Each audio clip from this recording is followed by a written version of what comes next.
Hello! Grab your paintbrushes because today we're painting and quilting.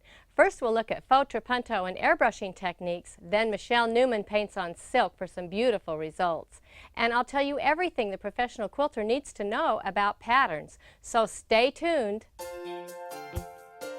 Linda's Longarm Quilting is made possible by Gamble Quilting Machine Company, bringing quality, innovation, and service to quilters around the world for over a quarter of a century.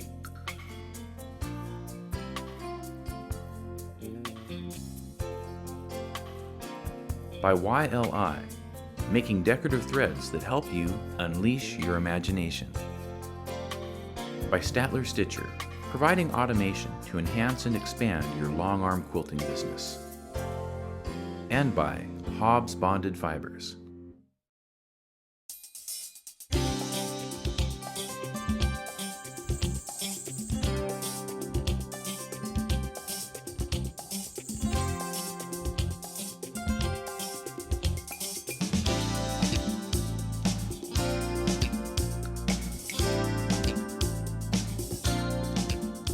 We're going to talk about patterns, and we're looking at some great techniques for faux trapunto and airbrushing.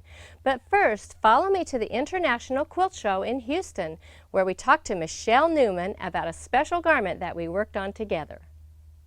Hello! We're here now at the International Quilt Festival, looking at a garment that's going to be in the annual fashion show with designer and author Michelle Newman. Hi, Michelle. Hi, Linda. Welcome to the show. Thank you. It's good to be here. This garment is just gorgeous, and it's one that we collaborated on. Exactly. Will you tell us how you did this medallion on the back? Sure. This is the medallion from the Blackfoot Native people of Canada, and the chief gave me permission to use this, and it's their emblem, and I hand painted this using a resist, and then after I used a resist I painted in all of these areas, and then of course you did your fabulous quilting on it. Well, it was easy to do with the beautiful painting that you did. Thank you. And I've also included ermine tails and some jingles and jangles because this is traditionally part of the Blackfoot. Part of their culture. Exactly. That's terrific. And when you brought when I saw this, I thought, well, the most natural thing to do on this would be to do feathers. Exactly. And so I did feathers all in between these without doing too much quilting on the actual painting for it. Let's turn it around and look at the front. First of all, let's just open this up and look inside. This is a gorgeous lining. Did you hand paint this as well? I silk screened it, and these are eagle feathers, which are so important and sacred and powerful in the Blackfoot culture. Oh, it's beautiful. And they're golden eagle feathers. Ah, well, it's absolutely gorgeous. And then we have images here. It looks like there's a chief here. And first of all, how did you do this technique? Okay, well, first of all, I printed on Dupioni silk, and I wanted this to be very a la Andy Warhol, very contemporary. I wanted it to have an edge to it. So I printed these blocks of color that were solid, and then once that dried, I went back in and I silk screened a picture of this chief that I took actually on the reservation when I attended a powwow. Oh, that's wonderful. But speaking of powwows, let me just show you this, because this is also, not only is this coat a tribute to Chief Adrian Stimson, but it's also a tribute to the Blackfoot Nation.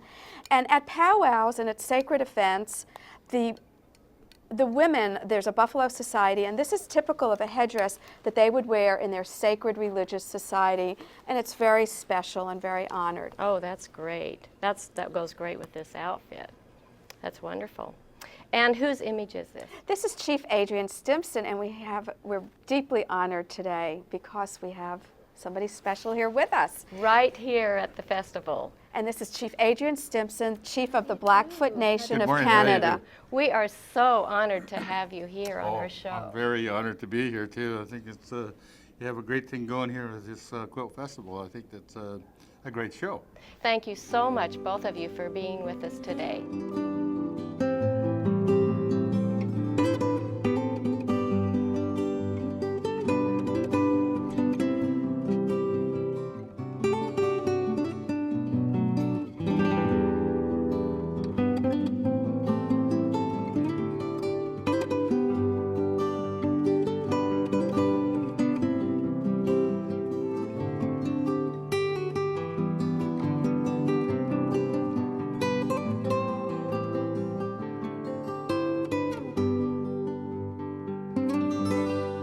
well-rounded quilter works with a variety of patterns on her Longarm machine.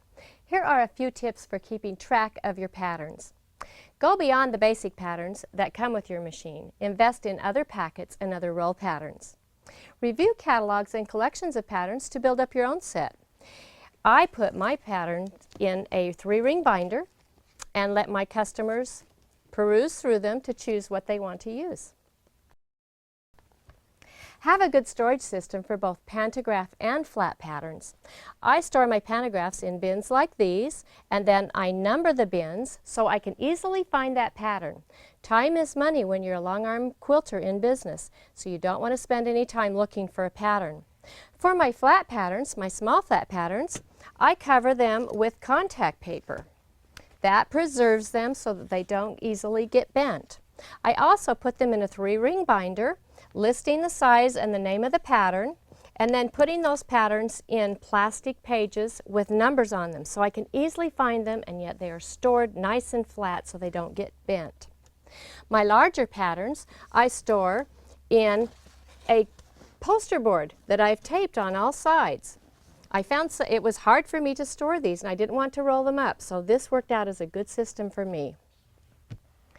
Know the copyright laws on any patterns that you use. We'll visit this topic again. Try making your own patterns.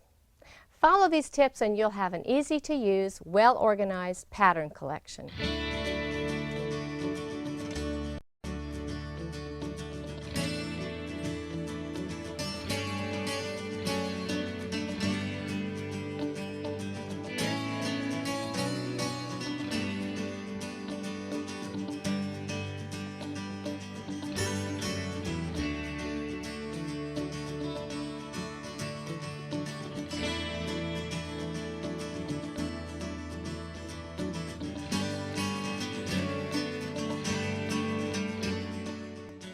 I'm Rick Taylor. We're looking at one of the big culprits for thread tension problems on your Longarm machine.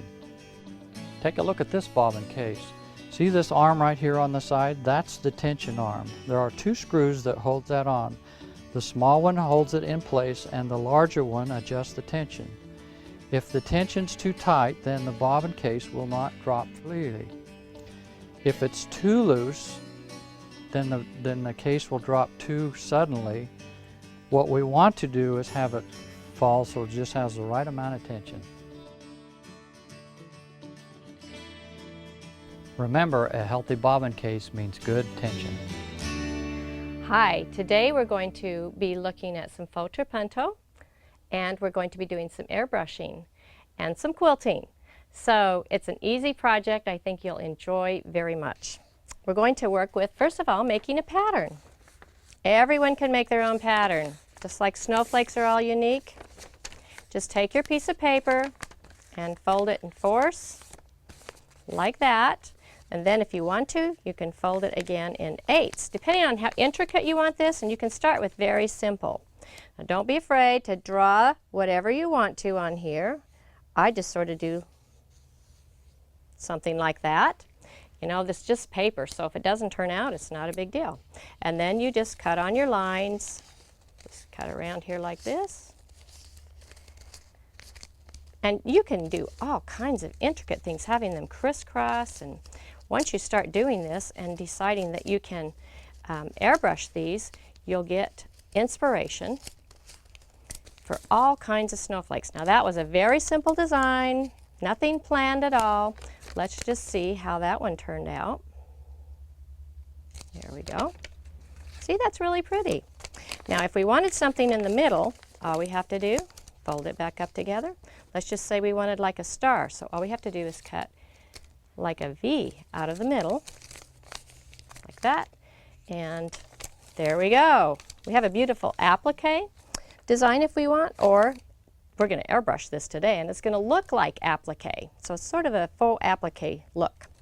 Here's one that's a little bit more intricate, and you see if this was folded, you just cut on the fold line. So you play with this, it's just paper and scissors until you get the design that you like. When you get the design that you like, you're going to want to transfer that to either, this is wax paper, or this is an embroidery stabilizer.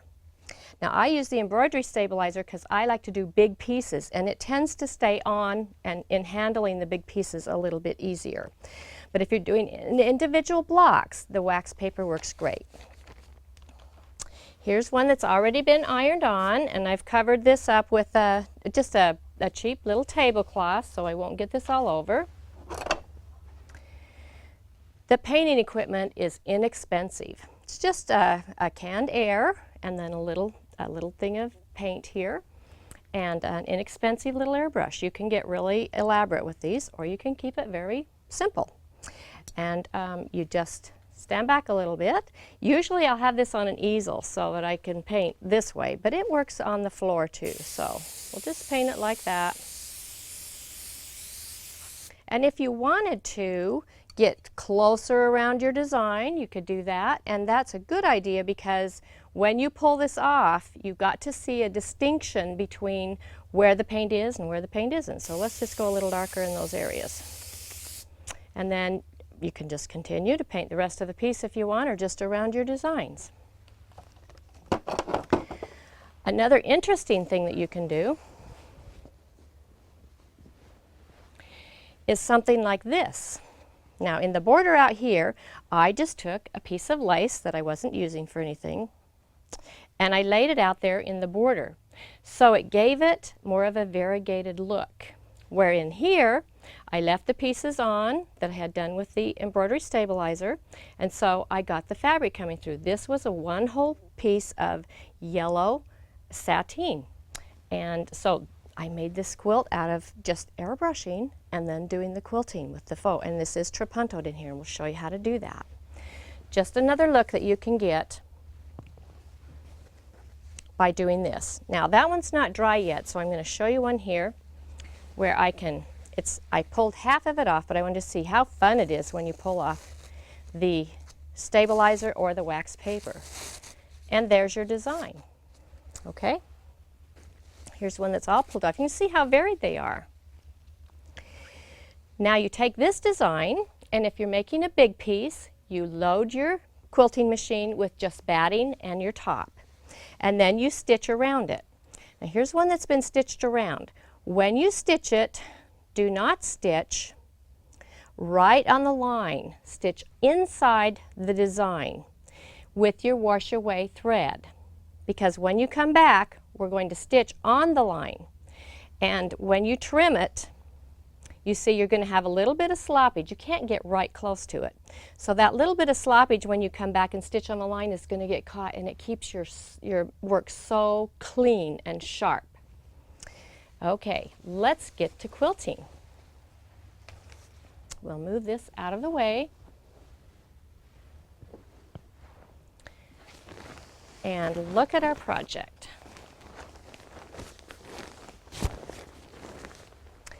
Now, this is a simple project. What I'm going to do is stitch around it, but I am using a metallic thread. You can use any kind of thread on the quilting machine. In fact, oftentimes you can use heavier thread than you would normally use on a regular machine. I'm going to stitch around this and being very careful to stay right on the line as I come around. And when you're outlining, you want to use about 12 stitches to the inch. So stay right on that line as I come around. You can see how beautifully that metallic thread is working. Sometimes with specialty thread you might want to loosen your tension just a little bit because it can't take all the tension that the stronger threads can take. Now once I outline this entire project, to give it a really pretty effect, I'm going to do almost an embroidery technique. So once I go all the way around, then I'm going to go right back on the same stitching line. And you know I'm not perfect, and you probably aren't perfect either. So if you go out of line a little bit, don't worry about it. Because guess what? We're going to go over this 3 to 5 times. And so we don't expect you to be exactly in the same place, but that's what makes that embroidered look. And I'll reverse and come around. So this is the third time, so I get a real heavy look around here, and that's going to just outline that so beautifully. Now to have this design raised up in that trapunto look, we have to do some quilting really close to the actual design. You've got to flatten out all of the quilting around the design so that the design, the relief of the design, raises up. And one of the most common mistakes that I see is that people do not stipple to outline. And I'm just going to come over here and I'm going to draw a line here, maybe just a little wavy line like that. So you can see it a little bit, or you might not see it as well in there. If you just stipple out here, and when you stipple, remember the rules. There are 3 rules to a traditional stipple. Let me come over here in this lighter area so you can see. Everything is curved, no points, and you don't cross lines. And you don't get into a pattern. So a pattern would be just back and forth and back and forth. That's called pattern meandering. Okay, and no points, so you wouldn't want to mix points in with your stipple. And you don't want to cross lines unless you mean to cross lines, okay? But when you're outlining, you need to outline the line and then come out with your stipple. Then go back and outline and come back with your stipple. Go back and outline and come back. Then go out around that and fill in the rest of a stipple. So if I'm going to outline this design, I'm going to come over here. I'll start right on that line where I was. That was already stitched, and I would go around this entire design with a tiny little stipple, and then when I have completed that, you see how I am going back to that line, and once I've gone all the way around completing that, I will come out with a larger stipple. You could keep it the same size as you want to, but it speeds it up if you can come out with a little bit larger. But you don't have to worry about whether or not that design is going to be raised, because the first thing you did was go around it with that tiny stipple. Oh, this metallic thread is gorgeous on here. This particular thread is variegated metallic, so it's putting some other colors in. It's throwing in some gold and some pink and some blue. So let's take a look at some of the actual projects that you can do. You don't have to do always snowflakes. You might get very creative, and maybe you're very artistic, so you could do animals or landscapes with this very same technique. You'll have to just put your thinking cap on and let your imagination run wild.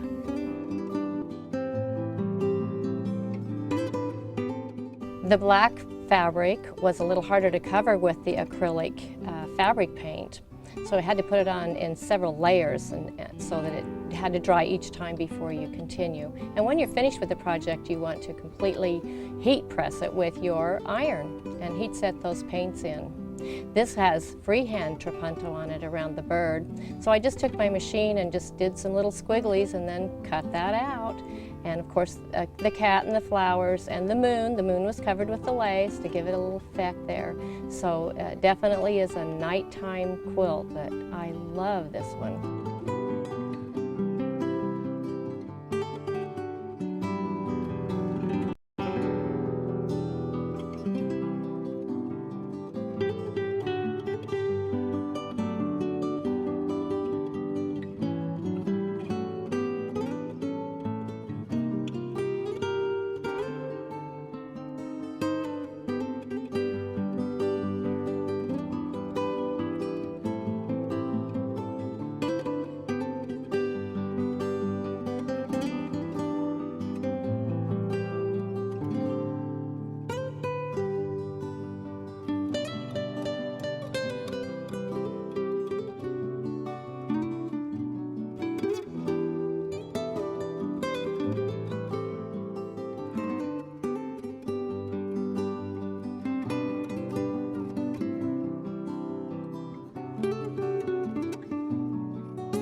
Whether you're a professional quilter or a dedicated amateur, long hours spent standing at a quilting machine, working with your hands and arms, reaching for quilts, positioning the machine, leaning over the table can add up to aches and pains.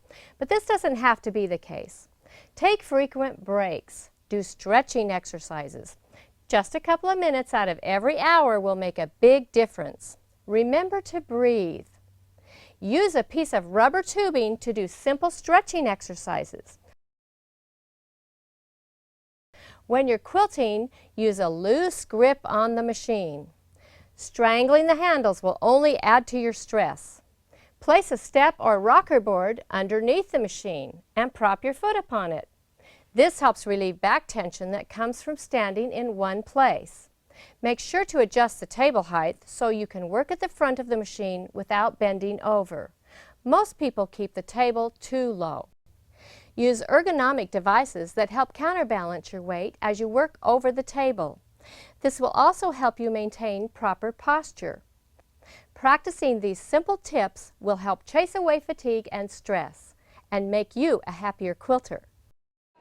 Hello there. We're here at the International Quilt Festival in Houston, Texas, and we run into a special guest named Marcia Stevens. Welcome, Marcia. Hi, Linda. Marcia, you're one of the pioneers in the long arm industry. Tell me what year you got your machine. I've got my first short arm, actually. I started out with a short arm machine in 1985. Antique. Antique? Yes. 2 years later, I purchased a long arm. And I still have that same machine. We lovingly call it T-Rex. T-Rex. A lot of people name their machines. Yes, well, you've got to call it something, you know. And so T-Rex and I have been together for a long time. Oh, and you do beautiful, beautiful work. Well, thank you. Thank you. Now, you live in Minnesota. Correct. And do you work out of a shop, or you still work in your home, or what's your I situation? started out in my home. Actually, we added on to the garage a little bit, and I started out there.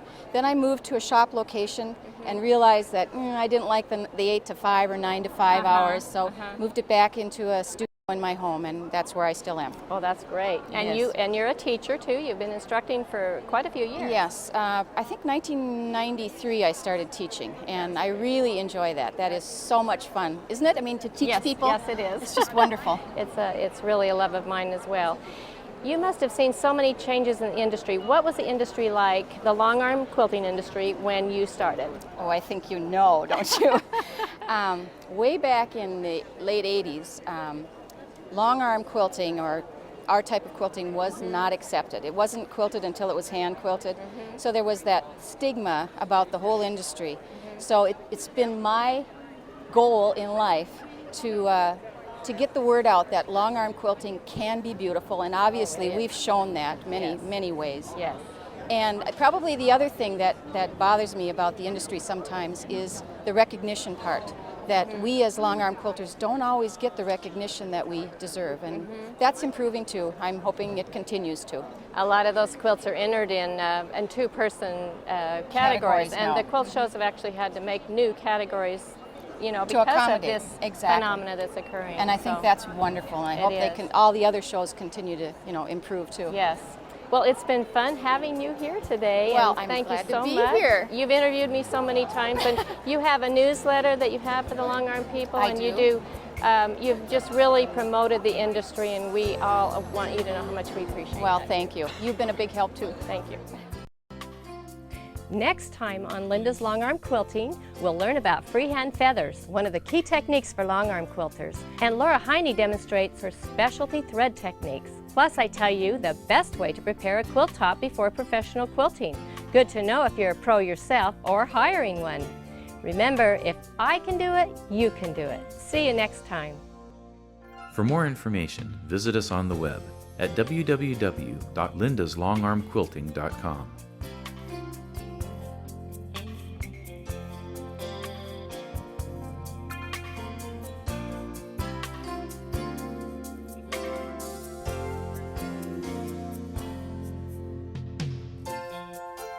Where am I looking? Ergonomic. Ergonomic. Ergonomic. Okay, ergonomic. A lot of people name their machines. I'm so done.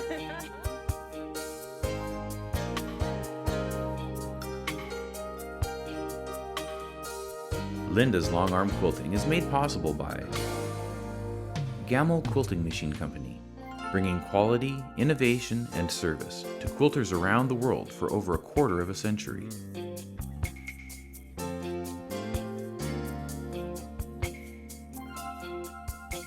By YLI, making decorative threads that help you unleash your imagination. By Statler Stitcher, providing automation to enhance and expand your long arm quilting business. And by Hobbs Bonded Fibers,